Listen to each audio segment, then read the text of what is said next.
I was recently having a conversation with a friend, talking about all different aspects of life, and he said, "Do you think you would ever adopt a child?" And I've been asked that a lot, I've thought about it a lot, and I'd like to share my answer and some thoughts around adoption. My answer was, well, would you like me to answer that practically or philosophically? He was like, well, I guess both. So I said, let me start with practically. Practically, no. I don't think I'm going to adopt children. I mean, you never know. It's actually quite possible someday I could. But given the circumstances of my life now, age 52, single, not looking for a relationship, not in one, not having a real stable home of my own, living lots of different places, traveling a lot, out of the United States a lot, hitchhiking a lot. This is no life for a child. And then there's the philosophical side. That, yes, I've actually spent my life adopting a child, certainly since I became an adult. And that child is me, the abandoned, rejected side of me, sides of me, whole parts of my life, rejected from the beginning by my parents, my mother using drugs and having an affair from the time I was born, me not even knowing who my father was when she admitted to me that she did this, and having to find out, yeah, the guy I thought was my dad was my dad. And my dad is very, very lost, very, very immature guy who wasn't loved as a child himself, who spent his life just looking for love, looking for attention from my mom, from me, from affairs with women that he later had. New wife now, my mom, new husband, split up, divorce, fighting, raging.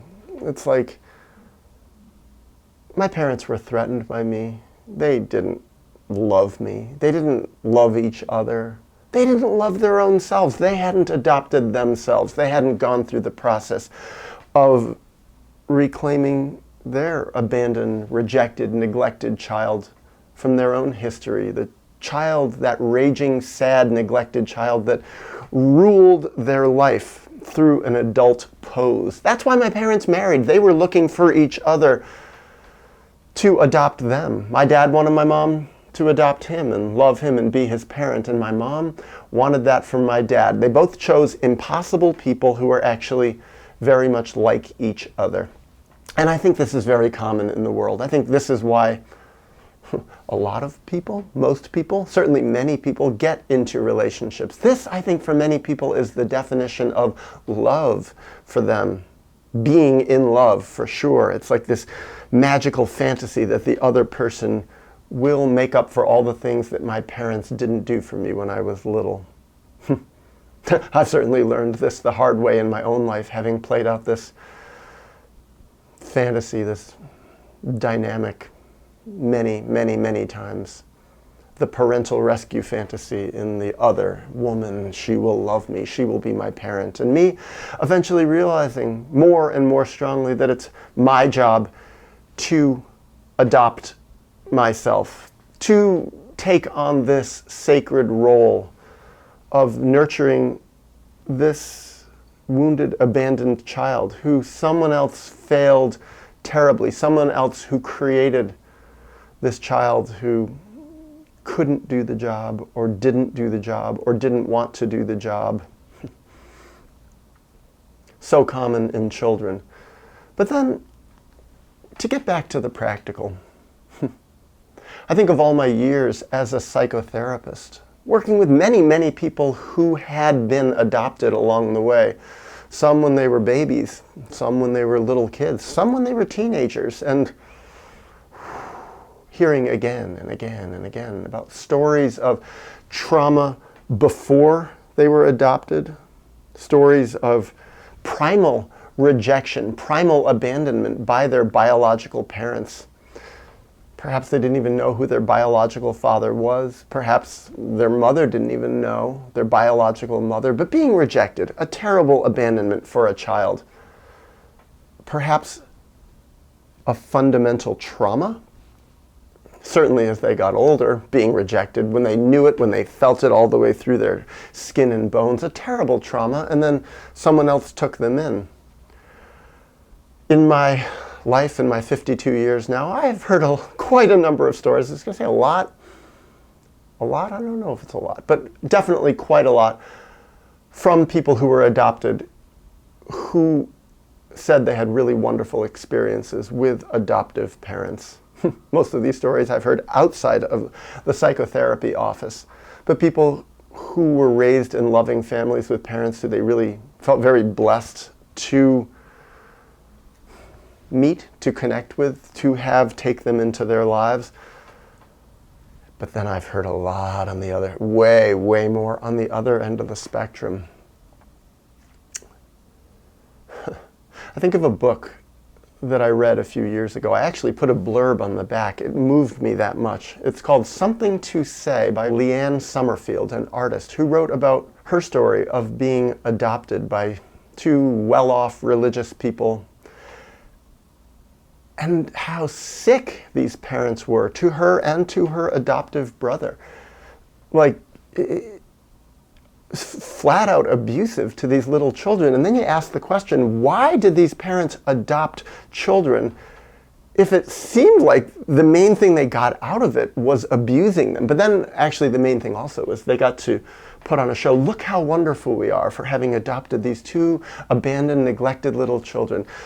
Look what great moral, caring people we are. And I've seen that a lot with parents who adopt children. They get virtue points.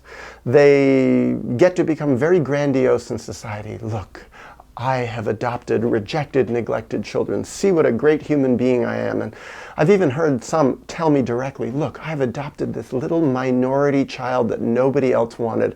And really what they're saying to me is, look what a great person I am. And then I feel they're kind of inducing in me something that, like, my job then is to love them. And it's like they're looking to me now to parent them in the way they were never parented, because they have taken on the responsibility for nurturing this ultra neglected, abandoned, traumatized child. And I've even seen this with some psychotherapists who adopted children and adopted neglected, unwanted children from other countries, from far away, and took them in, and with this idea, yes, I know I'm adopting a traumatized child, but I'm such a healthy person and so mature in the world of psychology that my knowledge and my ability to listen and care will undo all their traumas and how wrong they are. They end up with children who have severe problems that are way beyond anything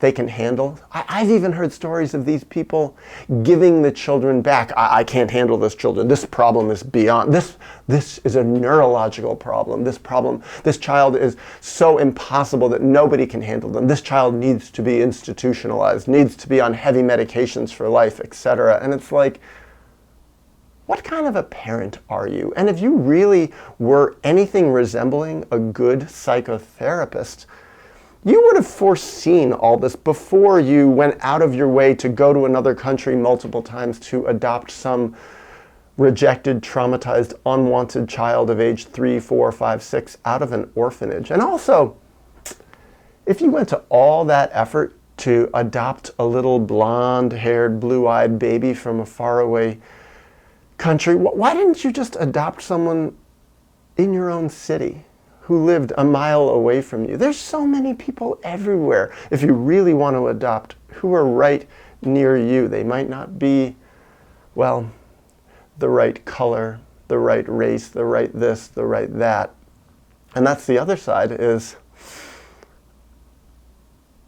yes, there are parents who want to adopt the minority children to get grandiosity and virtue points, but then there's the ones who don't want these children. And then that's, to me, even weirder, because it's like you really love a child. It's like you're doing this to help a human being.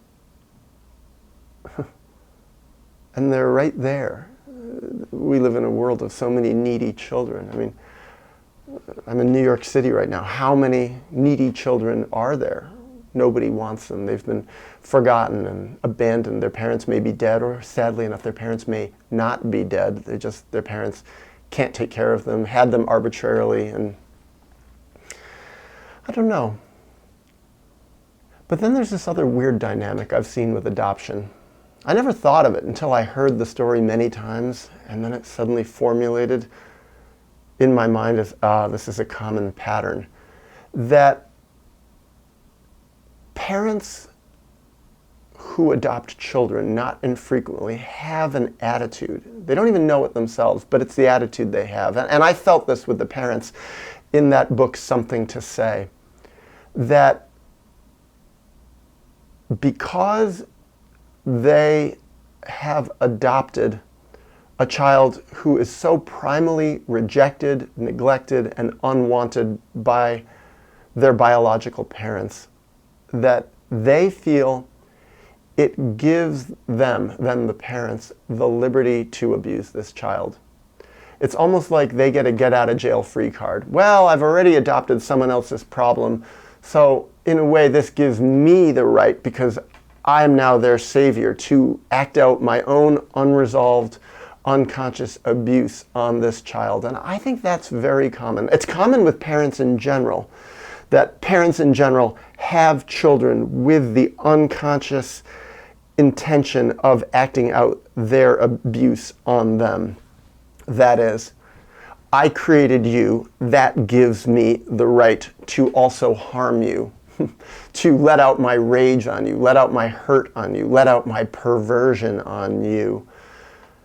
But with a certain subset of adoptive parents, I think it's even more heightened, because it's not that I created you, therefore I can do this. It's that I didn't create you. It's that I saved your life, therefore this gives me the right to harm you, and nobody can stop me, because no matter what, I have already helped you more than I can ever harm you. And it's very disturbing, some of these unconscious dynamics of adoptive parents.